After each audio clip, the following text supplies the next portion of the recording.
পবিত্র ঈদুল ফিতরের দিনে একটি মাস সিয়াম রাখার পরে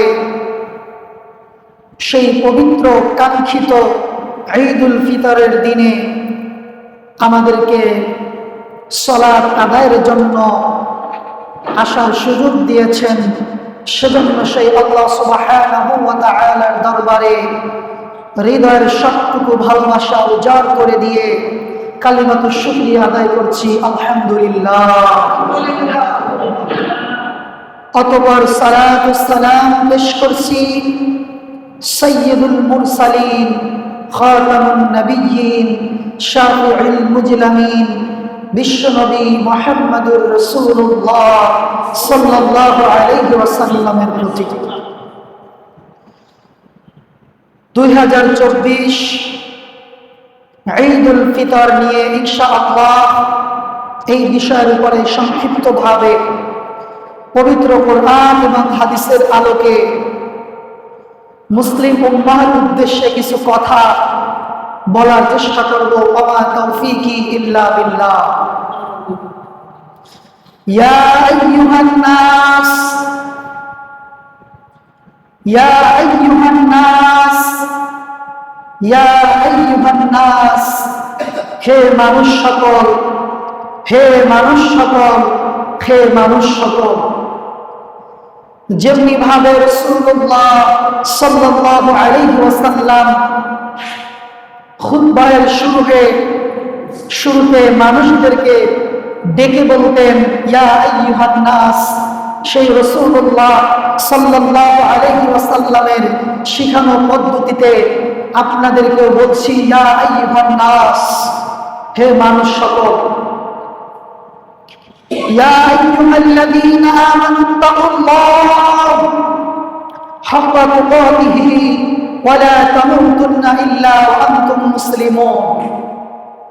হে ঈমানদারগণ, তোমরা আল্লাহকে ভয় করো যেমনি ভাবে ভয় করা দরকার।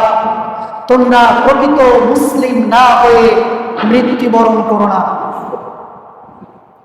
আল্লাহু আকবার, আল্লাহু আকবার, লা ইলাহা ইল্লাল্লাহ, আল্লাহু আকবার, আল্লাহু আকবার, ওয়ালিল্লাহিল হামদ। রাসূলুল্লাহ সাল্লাল্লাহু আলাইহি ওয়াসাল্লাম ঈদ মুবারক জানাতেন এই বাক্য বলে, তাকাব্বালাল্লাহু মিন্না ওয়া মিনকুম।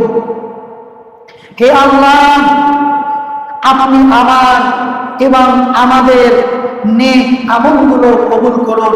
সকলে বলেন আমিন।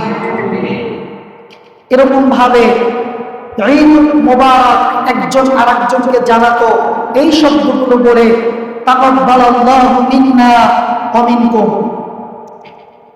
সম্মানিত মুসলিম ব্রাদার, ভাই এবং বোনেরা, আজকে আমরা ঈদুল ফিতরের খুতবাহের শুরুতে আমরা একটু রমাদান নিয়ে পর্যালোচনা করব।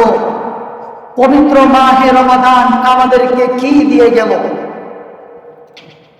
আমরা এই পবিত্র মাহে রমাদানে সব থেকে বড় শিক্ষা পেয়েছি, সেটি হলো 5 ওয়াক্ত সালাত আমরা আলহামদুলিল্লাহ অনেক মুসল্লি জামাতের সাথে আদায় করেছি। এটা কি শুধুমাত্র মাহে রমাদানের জন্য নাকি পুরো বছরের জন্য? প্রিয় ভাইয়েরা আমার, এটি শুধু মাহে রমাদানের জন্য নয়, এটি আপনাকে আমাকে পুরো বছরের জন্য আপনাকে এই সালাত করতে হবে। আমরা অনেক দিনী ভাই এবং বোনেরা তাহাজ্জুদের সালাত আলহামদুলিল্লাহ নিয়মিত আমরা আদায় করেছিলাম, কিন্তু মাহে রমাদান চলে গেলে কি আমরা তাহাজ্জুদ ছেড়ে দিব? আমরা মাঝে মাঝে যে যতটুকু পারি তাহাজ্জুদের সালাত আমরা আদায় করব। আপনি মাহে রমাদানকে ঘিরে আপনি মিথ্যা আশ্রয় নিতেন না, মিথ্যা কথা বলতেন না, যেটা আপনার রমাদানের শিক্ষা ছিল। এই শিক্ষাটা আপনাকে ধরে রাখতে হবে। মাহে রমাদানের বাহিরেও আপনাকে মিথ্যা বলা যাবে না। আপনি মাহে রমাদানে কাউকে গালি দিতেন না, কারো সাথে আপনি ঝগড়া করতেন না, কারো সাথে উঁচু গলায় কথা বলতেন না, যেটা আপনি চিন্তা করতেন আমি তো সিয়াম রেখেছি। সুতরাং প্রিয় মুসলিম ভাই এবং বোনেরা, এটা শুধু রমাদানের শিক্ষা নয়, এটা হলো আপনার গোটা জীবনের জন্য শিক্ষা। মিথ্যা না বলা, ঝগড়া না করা, কারোর সাথে উঁচু গলায় কথা না বলা। প্রিয় ভাইরা আমার, প্রিয় মায়েরা আমার, আপনাদেরকে উদ্দেশ্য করে বলতে চাই, আপনি পবিত্র মাহে রমাদানে আপনার টিভির সিরিয়াল আপনি বন্ধ রেখেছিলেন, আপনার স্টার জলসা, আপনার জি বাংলা, আপনার নাটকের সিরিয়ালগুলো আপনি দেখেন নাই, কারণ আপনি চিন্তা করেছিলেন যে আমি তো সিয়াম রেখেছি, সুতরাং আমি এই অন্যায়গুলো কিভাবে করি। যে অন্যায়গুলো পবিত্র মাহে রমাদানে করা যায় না, সেই অন্যায়গুলো কি রমাদানের বাহিরে কি করা যাবে? প্রিয় মা এবং বোনেরা, আমি আপনার কারো ভাইয়ের মতো, কারো সন্তান তুল্য আপনাদেরকে বিনীতভাবে অনুরোধ করব, এই পাপাচার থেকে আপনি নিজেকে বিরত রাখবেন। প্রিয় মুসলিম উম্মাহ, আপনাদেরকে জানাতে চাই যে আমরা পবিত্র মাহে রমাদানে আমরা আলহামদুলিল্লাহ অনেকে কোরআন তেলাওয়াত করেছি, অনেকে কোরআন খতম করেছি এবং অধিক পরিমাণে তেলাওয়াত করেছি। এই তেলাওয়াত শুধুমাত্র মাহে রমাদানে করেছি, এর বাইরে করা আর যাবে না। ব্যাপারটা কি আসলে এমন? আপনাকে কম হোক বেশি হোক, রমাদানের বাহিরে এই আমলটা আপনাকে ধরে রাখতে হবে। প্রিয় ভাইরা আমার, আপনি আল্লাহ রাব্বুল আলামিন আপনার জন্য মাহে রমাদানে শয়তানকে বেঁধে রেখেছিল, যাতে করে আপনি প্রচুর পরিমাণে ইবাদত বন্দেগী করতে পারেন। এখন এই ঈদুল ফিতরের নামাজ যখন শেষ হয়ে যাবে, তারপরে আপনার শয়তানকে ছেড়ে দেওয়া হবে। তখন আপনি যদি, আমি যদি, আমরা যদি যেমনিভাবে একটি গরুকে বেঁধে রাখা হয়, সেই গরুটাকে যদি ছেড়ে দেওয়া হয়, তাহলে সেই গরু যেমনিভাবে অন্যের ক্ষেত নষ্ট করে, এখানে ছোটাছুটি করে, ওখানে ছোটাছুটি করে, এদিক সেদিক ছোটাছুটি করে, সে পাগল পারা হয়ে যায় অন্যায় করার জন্য। এরকম ভাবে অনেক মুসলিম ভাই এবং বোনেরা আছে যে মাহে রমাদানটা সুন্দরভাবে সে পালন করেছে, রমাদান শেষ, এখন সারা গরুর মতন সে অন্যায়, অশ্লীল, পাপাচার, সে সমস্ত পাপাচারে নিজেকে সে ব্যস্ত রাখছে, সমস্ত পাপে নিজেকে সে ব্যস্ত রাখছে। প্রিয় মুসলিম উম্মাহ, আপনি রমাদান মাসে যে অন্যায়গুলো আপনি করেন নাই, রমজানের বাইরে কি সেই অন্যায়গুলো করা যাবে? প্রিয় ভাইরা আমার, এই সংক্ষিপ্তভাবে 7টি বিষয় যে রমাদান আমাদেরকে যে শিক্ষা দিয়ে গেল, সেই বিষয় আপনাদেরকে কথা বললাম। প্রিয় মুসলিম উম্মাহ, এই বিষয়গুলো আল্লাহ রাব্বুল আলামিন আমাদেরকে সঠিকভাবে চলার তৌফিক দান করুক। সকলে বলেন আমিন। খুতবার দ্বিতীয় অংশে আপনাদেরকে যে বিষয়ে কথা বলবো, পবিত্র ঈদুল ফিতরের দিনে আমাদের কি কি করণীয় রয়েছে। ঈদ মানে খুশি, ঈদ মানে আনন্দ, ঈদ মানে আনন্দ, ভালোবাসা প্রকাশ করা। প্রিয় ভাইরা আমার, সহিহ ইবনে হিব্বানের 172 নম্বর হাদিস, রাসূলুল্লাহ সাল্লাল্লাহু আলাইহি ওয়াসাল্লাম বলেন, তুমি যদি একটা নেক কাজ করো, সেই নেক কাজ করার পরে যদি তোমার অন্তরের মধ্যে তৃপ্তি লাগে, তাহলে তুমি হলো একজন মুমিন। আর তুমি যদি অন্যায় কাজ করার পরে তোমার যদি ব্যথা লাগে, তাহলে তুমি হলো মুমিন। প্রিয় ভাইরা আমার, আমরা একটি মাস সিয়াম রাখার পরে আজকে আমরা ঈদুল ফিতরের নামাজ পড়তে এসেছি। আমাদের অন্তরে একটা মানসিক প্রশান্তি লাগছে কি লাগছে না? প্রশান্তি লাগতেছে না? এই যে একটা আনন্দ আপনি ফিল করছেন, আপনি আনন্দ পাচ্ছেন, আপনি বুঝবেন আপনি একজন মুমিন। এটা কি আমি বলছি নাকি স্বয়ং রাসূলুল্লাহ সাল্লাল্লাহু আলাইহি ওয়াসাল্লাম বলছেন যে তুমি একটা নেক কাজ করার পরে যদি তুমি আত্মতৃপ্তি পাও, তুমি যদি সুখ পাও, তুমি যদি শান্তি পাও, তুমি যদি আনন্দ পাও, তুমি বুঝে নিবা তুমি হলো মুমিন। আর যারা ভালো কাজ করার পরেও যদি তার অন্তরের মধ্যে শান্তি না লাগে, সে বুঝে নিবে সে মুমিন না। প্রিয় ভাইরা আমার, সুতরাং যারা সিয়াম রাখে নাই তাদের জন্য কিন্তু আজকে ঈদ না। রাসূলুল্লাহ সাল্লাল্লাহু আলাইহি ওয়াসাল্লাম বলেছেন যারা সিয়াম রাখে নাই এদেরকে ঈদগাহে আসতে নিষেধ করেছেন যে তোমার জন্য ঈদ না। তুমি গিয়ে কি করবে? তুমি গিয়ে যারা একটি মাস সিয়াম সাধনা করেছে তাদেরকে বরং তুমি নষ্ট করবে।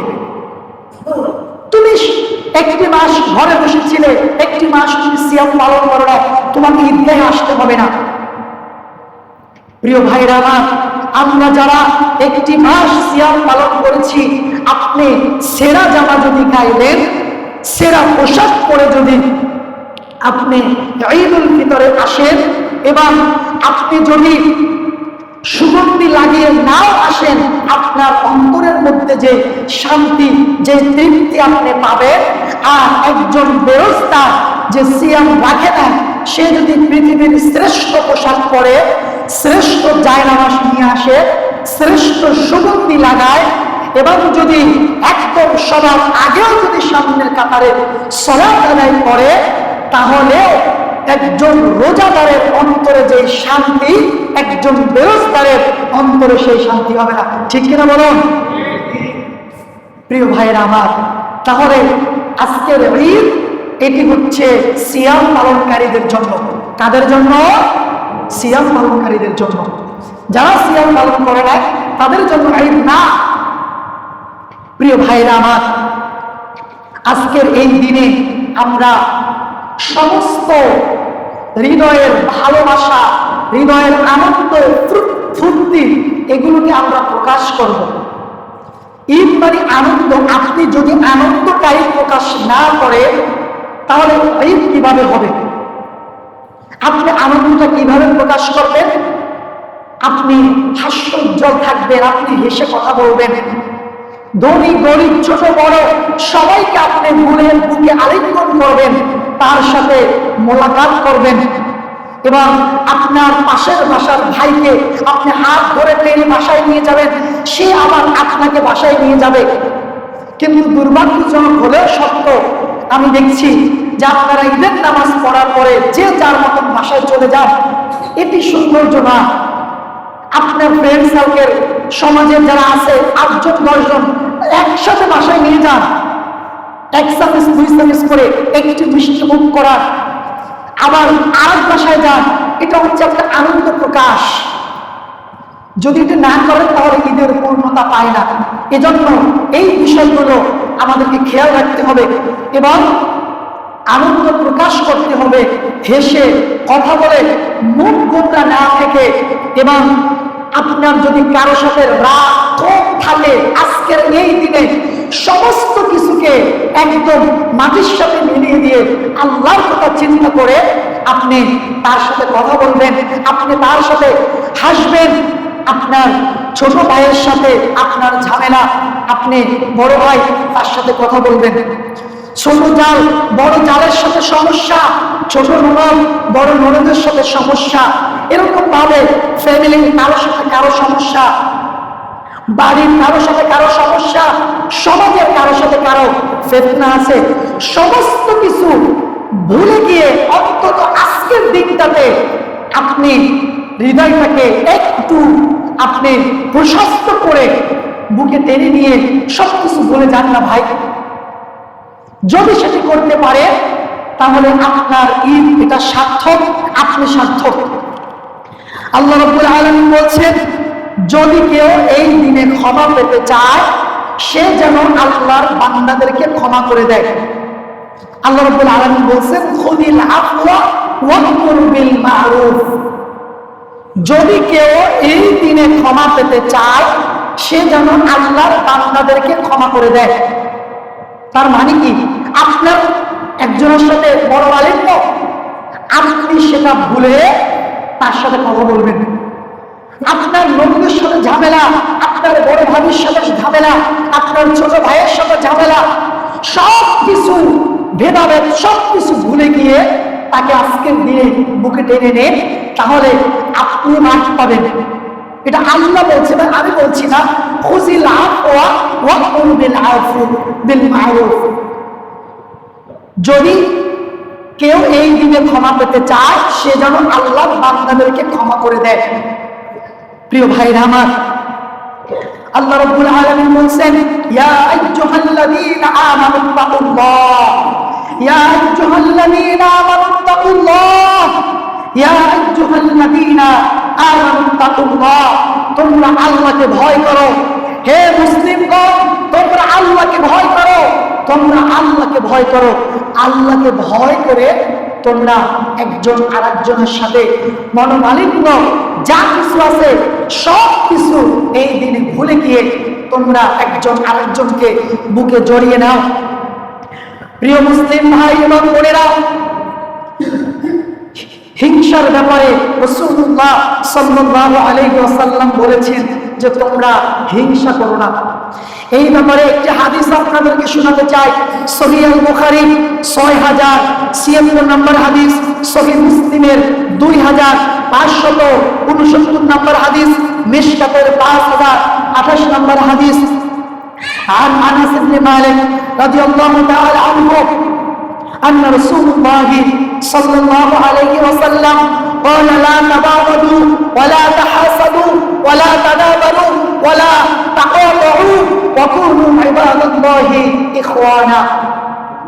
রাসূলুল্লাহ সাল্লাল্লাহু আলাইহি ওয়াসাল্লাম বলেন যে তোমরা পরস্পরে হিংসা বিদ্বেষ করো না।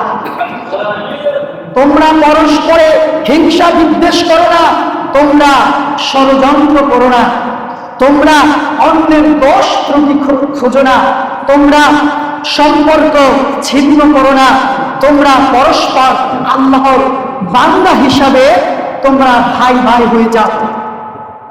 আল্লাহ রাসূল বলছেন যে তোমরা হিংসা করো না, তোমরা বিদ্বেষ করো না, তোমরা অহংকার করো না, তোমরা ঝগড়াঝাটি করো না, তোমরা সম্পর্ক বিচ্ছিন্ন করো না, কারণ তোমরা হচ্ছ আল্লাহর বান্দা। সুতরাং তোমরা আল্লাহর বান্দা হিসেবে তোমরা সবাই ভাই ভাই হয়ে যাও। এটি কে বলেছেন? আল্লাহ রাসূল বলেছেন। কে বলেছেন? আল্লাহ রাসূল বলেছেন। সুতরাং প্রিয় মুসলিম উম্মাহ ভাই এবং বোনেরা, আপনাদেরকে বিনীতভাবে অনুরোধ করব, আল্লাহর রাসূলের এই হাদিসটা মাথায় রেখে আমরা সব কিছু পিছনে যা কিছু হয়েছে আপনার ছোট ভাইয়ের সাথে, আপনার বড় ভাইয়ের সাথে, আপনার ননদের সাথে, আপনার দেবরের সাথে, আপনার প্রতিবেশীর সাথে, আপনার বোনের সাথে, আপনার মায়ের সাথে, আপনার বাবার সাথে ঝগড়া হয়েছে, মনোমালিন্য হয়েছে, সব কিছু ভুলে গিয়ে আমরা আজকের দিনে একজন আরেকজনকে বুকে জড়িয়ে নেই। যদি এটি করতে পারি তাহলে আপনার ঈদ আপনি সফল হবেন। প্রিয় ভাইরা আমার, একটি গল্প, হাদিসের একটি গল্প মনে পড়ে গেল যে হিংসা নিয়ে, বিদ্বেষ নিয়ে। ডক্টর জাকির নায়েক কোন এক লেকচারে তিনি বলছিলেন যে আমার জীবনের যদি শ্রেষ্ঠ যদি কোনো গল্প আমি শুনে থাকি হাদিসের আলোকে, তাহলে এটি হচ্ছে আমার জীবনের শ্রেষ্ঠ গল্প। আমি আপনাদেরকে ডক্টর জাকির নায়েকের সেই গল্পটি নকল করে আপনাদেরকে শোনাতে চাই। একজন টাকলা লোক, তার মাথায় চুল নাই। হিংসা কাকে বলে আমি জাস্ট আপনাদেরকে এই উপমাটা দিয়ে আপনাদেরকে বোঝানোর চেষ্টা করব। একজন টাকলা লোক যার মাথায় কোনো চুল নেই, তার কাছে একজন ফেরেশতা এসে বলল যে তুমি আমার কাছে বলো তোমার 4টা ইচ্ছের কথা। আজকে তোমার 4টা ইচ্ছে আমি পূরণ করে দিব, তবে শর্ত হলো এটা, আমি তোমাকে যে জিনিসগুলো দিব আমি তোমার প্রতিবেশীকে তার ডবল দিব। তোমাকে 4টা দিলে তোমার প্রতিবেশীকে আমি 8টা দিব। তখন সেই টাকলা লোক সে বলল, আচ্ছা ঠিক আছে। ফেরেশতাকে সর্বপ্রথম যেটা চাইল, সে বলল যে আমাকে আপনি আমার মাথায় চুল গজিয়ে দেন, আমার মাথায় চুল নেই। তাকে তার মাথায় চুল গজিয়ে দেওয়া হলো। প্রতিবেশী 2 জনা যাদের চুল নেই তাদের চুল গজিয়ে দিল। পিছনের ফ্যানগুলো দেখো। 2 নম্বর হলো সে চাইল যে আমাকে বাড়ি এবং সুন্দর বাড়ি এবং গাড়ি এগুলো আমাকে দাও। তাকে সুন্দর বাড়ি এবং গাড়ি দেওয়া হলো। তার প্রতিবেশীকে 2টা সুন্দর বাড়ি 2টা সুন্দর গাড়ি দেওয়া হলো। 3 নম্বরে সে চাইল যে আমাকে প্রচুর পরিমাণে টাকা দাও, যেটা আমি সারা জীবন বসে বসে খেতে পারি। আনুমানিক মনে করুন যে আমাকে 50 কোটি টাকা দাও। তাকে 50 কোটি টাকা দেওয়া হলো। তার প্রতিবেশীকে দেওয়া হলো 100 কোটি টাকা। এরপরে 4র্থ নাম্বার চাওয়া, সে তখন বলছে যে আপনি আমার একটি চোখ অন্ধ করে দিন। কে বলছে? এতক্ষণ যে লোক চাইল যে আমার একটা চোখ অন্ধ করে দিন। এরপরে তার একটা চোখ অন্ধ করে দিল। আর ওই যে প্রতিবেশী লোককে 2টো করে বাড়ি 2টো করে গাড়ি 100 কোটি টাকা, ওই ব্যক্তি তার এখন চোখ কয়টা অন্ধ করতে হবে? কয়টা অন্ধ করতে হবে? 2 চোখ। কারণ শর্ত ছিল কি, আমাকে একটা দিলে তাকে দিতে হবে কয়টা? 2টা। সুতরাং আমার একটা চোখ অন্ধ করেছ, এখন প্রতিবেশীর চোখ কয়টা অন্ধ করতে হবে? 2টো। তার মানে তার ভিতরে এমন হিংসা, এমন অহংকার যে আমার টাকা, আমার বাড়ি, আমার গাড়ি, বেটা তোর ঘরে কেন? আমি ভালো থাকবো। দেখুন যে একজন ফেরেশতাকে পর্যন্ত সে তার হিংসার মাধ্যমে তাকে আটকে ফেলেছে। তাহলে প্রিয় ভাইরা আমার, আজকে আমরা হিংসা বিদ্বেষ এরকম ভাবে আমরা আমাদের রক্তে মাংসে আমাদের মিশে গেছে। আল্লাহ রাব্বুল আলামিন আজকে এই ঈদুল ফিতরের দিনে আমরা সমস্ত হিংসা বিদ্বেষ ভেদাভেদ মনোমালিন্য সব কিছু ভুলে গিয়ে আমরা কি এক কাতারে দাঁড়াতে পারি না? কথা বলেন, আমরা কি এক কাতারে দাঁড়াতে পারি না?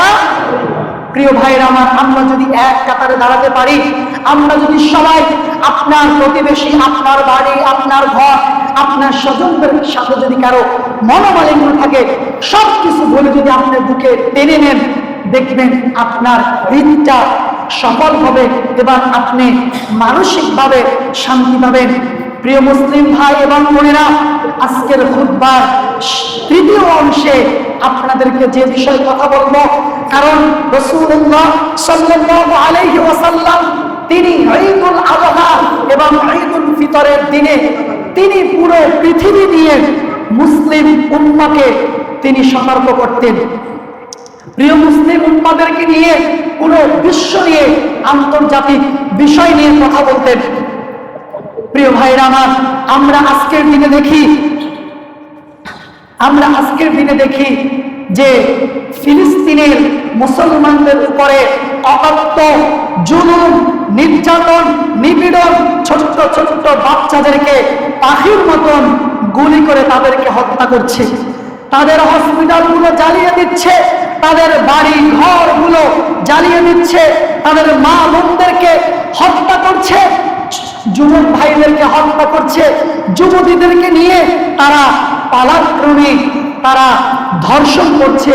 এরকম ভাবে প্রিয় ভাইরা আমার, মুসলিম উম্মাদের উপরে যে জুলুম, নির্যাতন, অত্যাচার, নিপীড়ন চলছে, আল্লাহ রাব্বুল আলামিন এই মুসলিম উম্মাকে রক্ষা করুক। সকলে বলেন আমিন।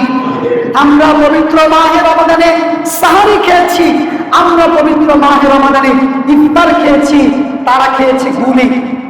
তারা কি খেয়েছে? তারা খেয়েছে গুলি খেয়েছে। আমরা ইফতার করেছি সুস্বাদু খাবার দিয়ে, আর আমরা অনলাইনের মাধ্যমে আমরা দেখেছি যে ওই সমস্ত ফিলিস্তিনের নির্যাতিত মুসলিম ভাইরা তারা ঘাস লতা পাতা, জমিন থেকে ঘাস এবং লতা পাতা সেদ্ধ করে এগুলো তারা খেয়েছে, কারণ তাদের খাবারের কোনো বন্ধ ব্যবস্থা নাই। এজন্য চতুর্দিকে তাদের একটি আওয়াজ, আমাদেরকে রক্ষা করো, আমাদেরকে রক্ষা করো, আমাদেরকে বাঁচাও, আমাদেরকে এই জালিম অত্যাচারিত শাসকদের হাত থেকে আমাদেরকে বাঁচাও। যেমনি ভাবে আল্লাহ রাব্বুল আলামিন বলছেন, ওমা লাকুম লা তুকাতিলুনা ফি সাবিলিল্লাহি ওয়াল মুস্তাদআফিনা মিনার রিজালি ওয়ান নিসাই ওয়াল বুলদানিল্লাযিনা ইয়াকুলুনা রাব্বানা আখরিজনা মিন হাযিহিল ক্বরিয়াতিজ যালিমিন আহলুহা ওয়াজআল লানা মিন লাদুনকা ওয়ালিয়্যা ওয়াজআল লানা মিন লাদুনকা নাসীরা। আল্লাহ রাব্বুল আলামিন বলছে, মুসলিম পুরা উম্মাহকে তিনি বলছে যে তোমাদের কি হলো, তোমরা কেন সংগ্রাম করছো না, তোমরা কেন লড়াই করছো না? তোমরা কি দেখছো না যে ওই মুসলিমরা, নারী পুরুষ শিশুরা তারা ফরিয়াদ করে বলছে, রব্বানা আখরিজনা মিন হাযিহিল ক্বরিয়াতিজ যালিমা আহলুহা, হে আল্লাহ তুমি আমাদেরকে এই জালিম শাসকের হাত থেকে আমাদেরকে রক্ষা করো, আমাদেরকে বাঁচাও। এই মুসলিম উম্মাদেরকে আমরা বাঁচাবো নাকি আসমান থেকে ফেরেশতা এসে বাঁচাবে বলেন? প্রিয় ভাইরা আমার, আমাদেরকেই বাঁচাতে হবে। আর যদি আমরা পুরো পৃথিবীর দিকে তাকাই তাহলে দেখি অমুসলিমদের দিকে যদি আমরা একটা ঢিল ছুড়ি তাহলে অমুসলিমরা আমাদের দিকে, সমস্ত অমুসলিম ইহুদি খ্রিস্টান নাসারা বৌদ্ধ সব একত্রিত হয়ে ঢিল ছোড়ার প্রতিবাদে তারা আমাদের দিকে কামান ছোড়ে। আর যদি আমরা গোটা মুসলিম উম্মাহ যদি একত্রিত হয়ে যদি আমরা সালাউদ্দিন আইয়ুবী, মোহাম্মদ বিন কাসেম, মোহাম্মদ বিন জিয়াদের মতন যদি আমরা একত্রিত হয়ে যদি গোটা মুসলিম উম্মাহ যদি একটা হুঙ্কার দিতাম তাহলে আজ এই ফিলিস্তিনের মুসলমানদের উপরে আর অকাত্য জুলুম নির্যাতন হতো না। ঠিক কিনা বলুন? প্রিয় ভাইরা আমার, আমরা দেখি রাসূলুল্লাহ সাল্লাল্লাহু আলাইহি ওয়াসাল্লামের জমানায় গোটা মুসলিম উম্মাহ এক ছিল, যার কারণে পৃথিবীর কোনো ইহুদি খ্রিস্টান নাসারা বৌদ্ধ কোনো অমুসলিম মুসলমানদের উপরে কথা বলবে এরকম সাহস পায় নাই। যেমনি ভাবে আমরা দেখি মুসলমানেরা যখন জিহাদের জন্য যখন প্রস্তুতি নিত সেটা দেখে অমুসলিম কাফের মুশরিক বেঈমানেরা তারা ভয়ে তাদের মধ্যে কম্পন সৃষ্টি হয়ে যেত। মসজিদে নববীর মধ্যে রাসূলুল্লাহ সাল্লাল্লাহু আলাইহি ওয়াসাল্লাম তিনি জিহাদের জন্য নাম নিচ্ছিলেন, এমন অবস্থায় একজন মহিলা এসে তার দুধের শিশুকে নাম লেখাচ্ছে, ওখানে পেশ করছে। তখন রাসূলুল্লাহ সাল্লাল্লাহু আলাইহি ওয়াসাল্লাম বলছে, ও মহিলা, তুমি এই দুধের শিশুকে তুমি জিহাদের জন্য আমার কাছে পেশ করছো, তুমি কি এটাকে খেলা মনে করছো? এই বাচ্চা না পারবে ঢাল চালাতে, না পারবে যুদ্ধ করতে, না পারবে কোনো কিছু করতে, তুমি এই দুধের শিশু তুমি কেন দিয়েছো? তখন ওই মহিলা বলতেছে, ইয়া রাসূলুল্লাহ, আমি জানি আমার এই দুধের সন্তান তীর চালাতে পারবে না, আমার এই দুধের সন্তান ঢাল চালাতে পারবে না, আমার এই দুধের সন্তান যুদ্ধ করতে পারবে না, কিন্তু জিহাদের ময়দানে আপনাকে লক্ষ্য করে যখন কাফের মুশরিক বেঈমানেরা আপনাকে লক্ষ্য করে যখন তীর নিক্ষেপ করবে তখন আমার এই সন্তানকে আপনি ঢাল হিসাবে পেতে পারবেন, আমার সন্তান টুকরো টুকরো হয়ে যাবে আর আপনি রক্ষা পাবেন। এজন্য আমার সন্তানকে আজকে জিহাদের ময়দানে আমি পেশ করছি। প্রিয় ভাইরা আমার, ওই মজলিসের মধ্যে ছিল রোমের গোয়েন্দারা ছিল, তারা গিয়ে বলছে, রোমের সম্রাটকে বলছে, জাহাপানা মুসলমানদের সাথে যুদ্ধের এই দুঃসাহস আপনি দেখাবেন না। তখন রোমের সম্রাট বলতেছে, কি ব্যাপার, মুসলমানদের কি তাদের সৈন্য সংখ্যা আমাদের থেকে বেশি? তখন সেই গোয়েন্দা বলতেছে, না, সৈন্য সংখ্যা তাদের থেকে আমাদের অধিক পরিমাণে। তাহলে কি মুসলমানদের অস্ত্র শস্ত্র অনেক বেশি? তখন গোয়েন্দা বলতেছে, না, মুসলমানদের অস্ত্র শস্ত্র বেশি না? তাহলে কি মুসলমানদের শক্তি অনেক বেশি? তখন সেই গোয়েন্দা বলতেছে, যা বানায় না, মুসলমানদের তারা জীর্ণ শীর্ণ রুটি খায়, তারা পেট ভরে ভালো খাবারও খেতে পারে না, তাদের শক্তি আমাদের থেকে অনেক কম। রোমের সম্রাট তখন তার সিংহাসন থেকে দাঁড়িয়ে রাগে ক্ষোভে তাকে বলতেছে, মুসলমানদের সেনার সংখ্যা কম, তাদের অস্ত্র সংখ্যা কম, তাদের শক্তি আমাদের থেকে কম, তাহলে তুমি আমাকে কেন ভয় দেখাচ্ছ? তখন সেই রোমের গোয়েন্দা বলতেছে, জাহাপানা, আপনার সেনা সৈন্যের কাছে মদের পেলা যত প্রিয়, আপনার সেনা সৈন্যের কাছে নারী যত প্রিয়, মুহাম্মাদের উম্মতের কাছে জিহাদের ময়দানে দ্বীন ইসলাম কায়েমের জন্য, মুসলমানদেরকে রক্ষা করার জন্য জিহাদের ময়দানে তাদের প্রাণকে উৎসর্গ করে দেওয়া তার থেকেও বেশি প্রিয়।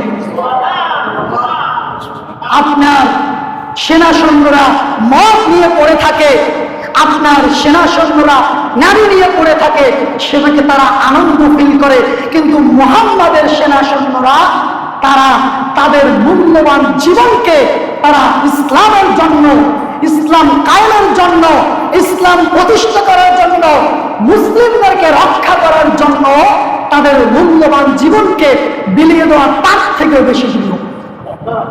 প্রিয় ভাইরা আমার, আমরা দেখছি দিকে দিকে মুসলিমদের উপরে অকান্ত জুলুম, নির্যাতন, অত্যাচার হচ্ছে। আজকে এই ঈদুল ফিতরের দিনে আল্লাহ রাব্বুল আলামিনের কাছে দোয়া করছি, আল্লাহ তুমি এই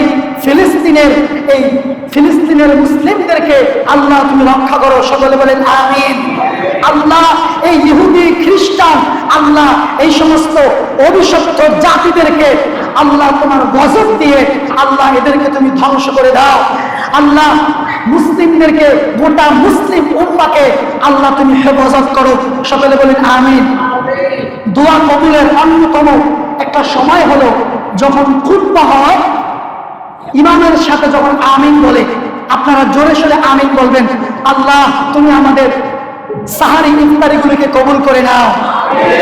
আল্লাহ তুমি আমাদের সিয়ামগুলিকে কবুল করে নাও। আল্লাহ পবিত্র মাহে রমাদান চলে গেল, জানি না আমাদের গুনাহ খাতাগুলো মাফ হয়েছে কিনা। আল্লাহ তুমি আমাদের সমস্ত গুনাহ খাতা মাফ করে দাও। আল্লাহ যারা গুরুস্থানে ঘুমিয়ে আছে, আয় আল্লাহ সালাতের পরে যাদের আযাব হতো তাদের আযাব শুরু হয়ে যাবে। আল্লাহ তাদের আযাবগুলিকে তুমি কিয়ামত পর্যন্ত তাদের কবরের আযাবগুলোকে তুমি মাফ করে দাও। আল্লাহ তুমি আমাদের সমাজের প্রতিটা মানুষকে কবুল করে নাও। আল্লাহ তুমি আমাদের সমাজের সমস্ত মুরব্বীদেরকে কবুল করে নাও।